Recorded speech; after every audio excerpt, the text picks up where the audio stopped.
Hey everyone, this is Stephanie at Hightower Stitching. Today I have got a really cute square for you. The title of this video is A Quilter's Spot of Spring, starring a clever 12-inch quilt block with 4 surprise corners. Had to get it all in the title. We're going to have 3 parts. We're going to choose the material, cut the patches, and then sew the block together. I had at least 2, if not 3 reasons why I chose to make this block. First of all, I was intrigued with the gray section. Look at that little gray section in there. It's actually part of the block, but it looks like it's a separately made block. The other thing that I liked about it was you could make it a variety of colors, very subtle or very exciting, and so I sort of went with the colorful. And then the last thing was that the pieces, the patches, are such nice sizes. It's really fun to sew. And my source was the American Patchwork and Quilting magazine, September, October 2021, page 30. This was the first block I made just to see if I really liked it or not. And I just used some scraps that I had, which was unfortunate because it would have made a really nice quilt. But you can see it's got a 6.5-inch center, and then it's got flying geese on 4 sides. And then on the corners, that's that neat little corner that I was talking about, and that's going to have 3 different squares put together.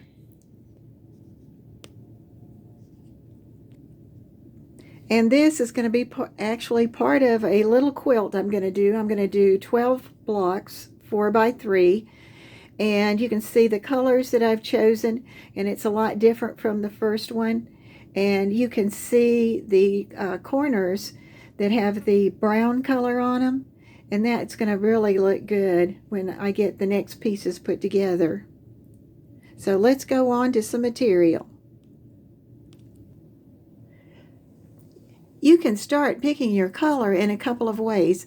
The first one that I showed you that was so subtle, I actually started with a green center and then went out and picked a fabric that went with it.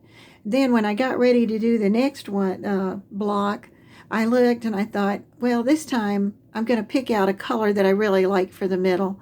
But it's not going to be subtle this time. It's going to be different. And this is what I started with, this bright, sort of Hawaiian-looking material.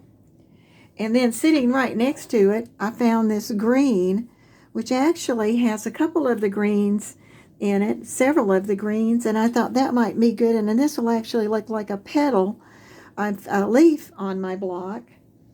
And then I found this color, which I really liked. It's got brown in it, and it picked up the brown down in the material.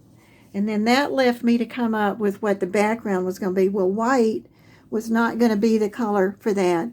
So this is an off-white, and I like the way it's turned out. One of the first pieces that you're going to have, and this is the only one you're going to get out of for your centers, it's a 6.5-inch square.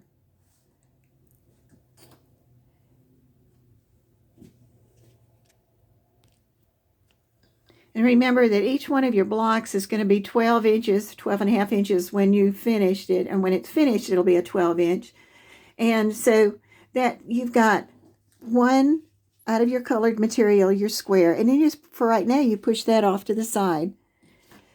Then the second part that you're going to have is going to be your flying geese. And these are really nice because they're a nice size too. And these are 3.5-inch squares. You're going to need 8 for one block. And then, now I've done this with a marker so it will show up for you, but you can just use a mechanical pencil or something else you like to mark with.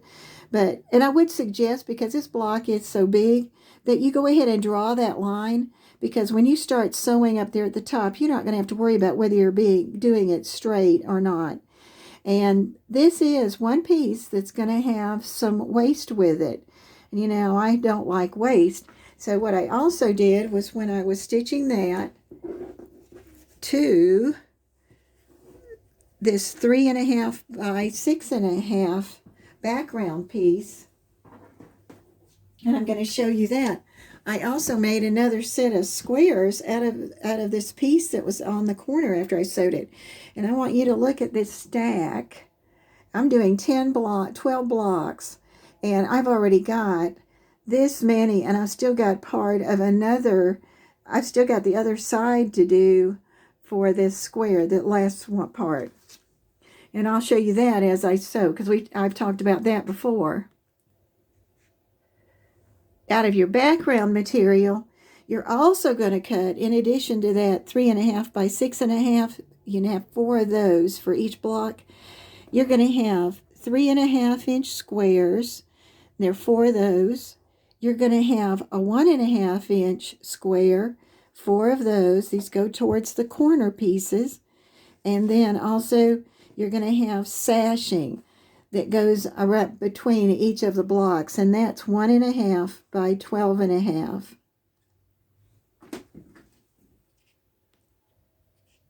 And from your last piece of material, this is the part that makes those corners that look so good. And I used that motley brown color. You're going to need 2.5-inch squares, 1 for each corner, and that would be 4. And then again, draw a line from one corner to the other to make that easy. Even though that's a small square, it's still nice to have that line.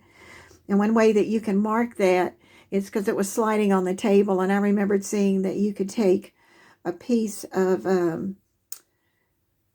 sandpaper and then lay your piece on there and draw it, and that really made it go fast.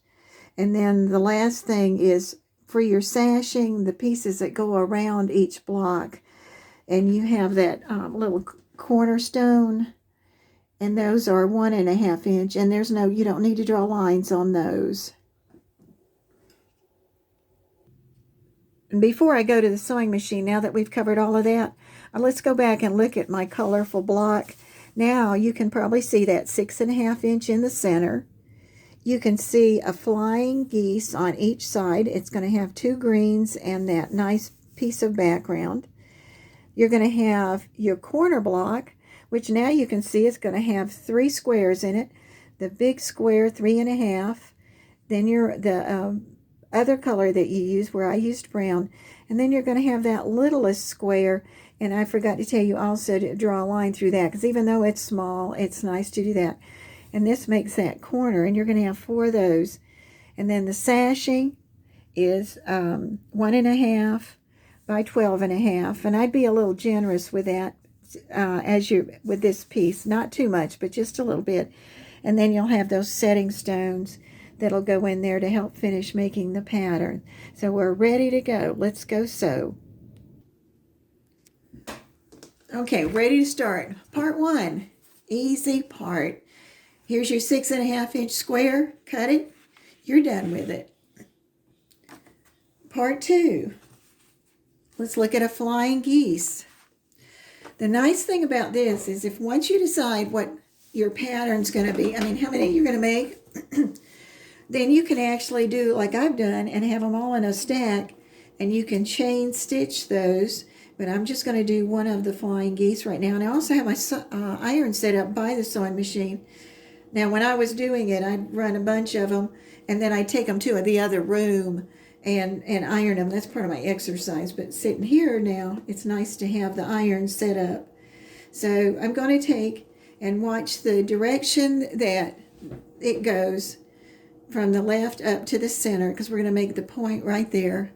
I'm going to take and I'm going to put my little tag of material to catch the end, because I don't like it to get gnarly. And I'm going to start in the middle and go out to the point.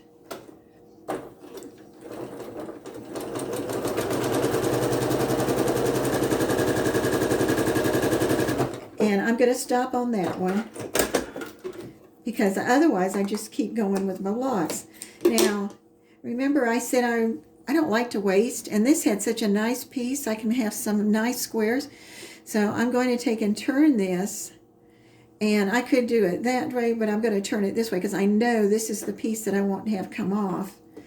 I'm going to set my left hand foot on these stitches and then stitch a new line next to it.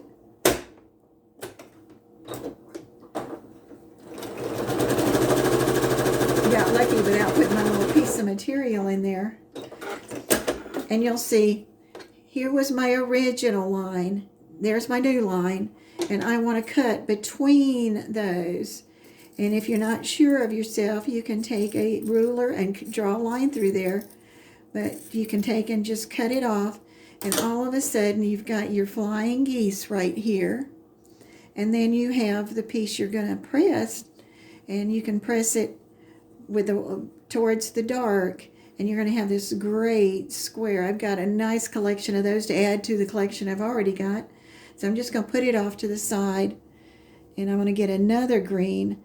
Now I would take and press that up so that it's going towards the dark color. Let me see if my iron's on good enough. And how they like to shut off. Yeah, I did. Okay. So now I've got half of it. Now I'm going to take the other piece and lay it on very carefully. And I'm ready to stitch this one on the machine.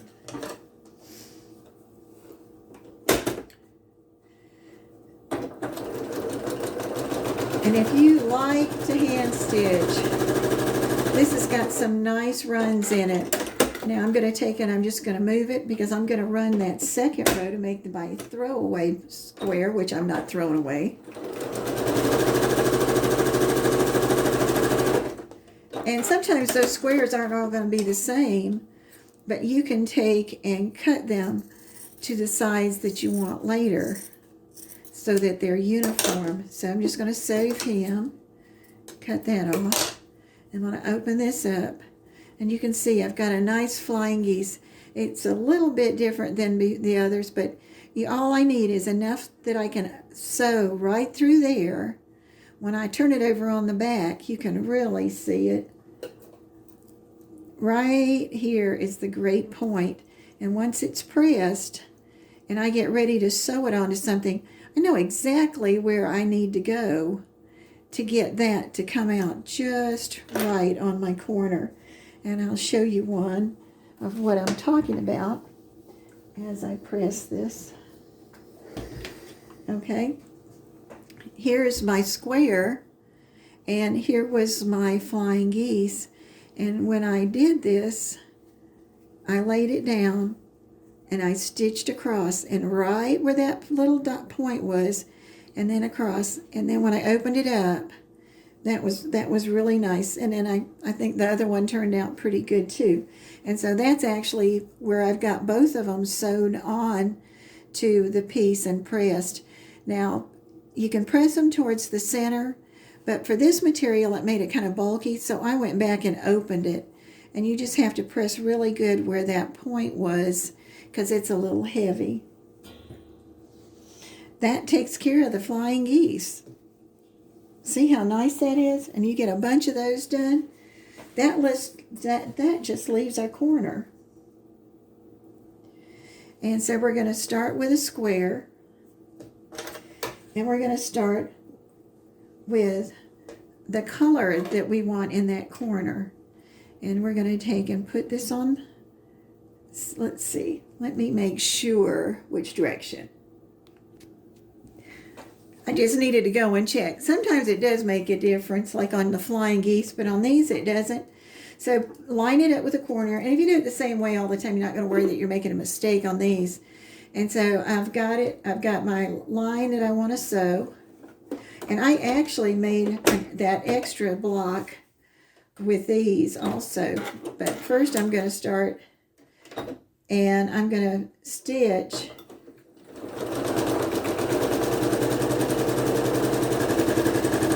along that line.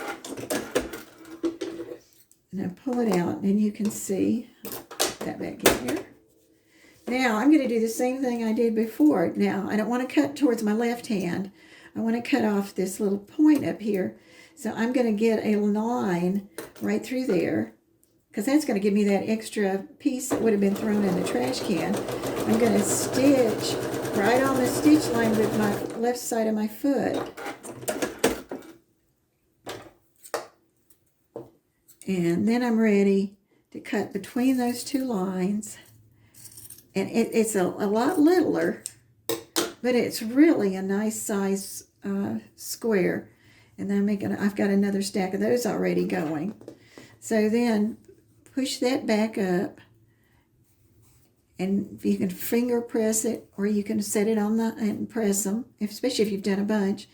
Then to make this cute corner, you take the last square that you had, that little bitty square, but you can see it's even nice. I had drawn a line on there with my mechanical pencil. And now I really do want to make sure I got the tag under here, because this is very small. Well, there you go. Okay, I'm going to put that piece under, and let's see if I can catch it. There it goes. And you're going to see how neat this is. I just liked it. And it was so nice because it was made a different kind of corner. And then it also, when the four of them meet from the four different blocks, you get that great pattern. And then you can then take and press that. Press it open, press it down, press it the way you want, because it's not going to meet anything heavy. And there I fixed a corner. So that corner is going to be hooked to one of the flying geese patterns. And this is going to matter, because you're going to be getting ready to stitch. You're not ready to stitch that on yet. Oh, I know. Let me show you. Here's the right one. This is the one that I had already fixed. Then I put these two on the sides. So now, here's going to be the next one. I'm not putting that on yet, but I'm going to make all four of my corners, and I'm going to take and I'm going to stitch a corner on each one of the flying geese that I have left. Going to be one on each side, and then I'm going to press them open. And once I get that done,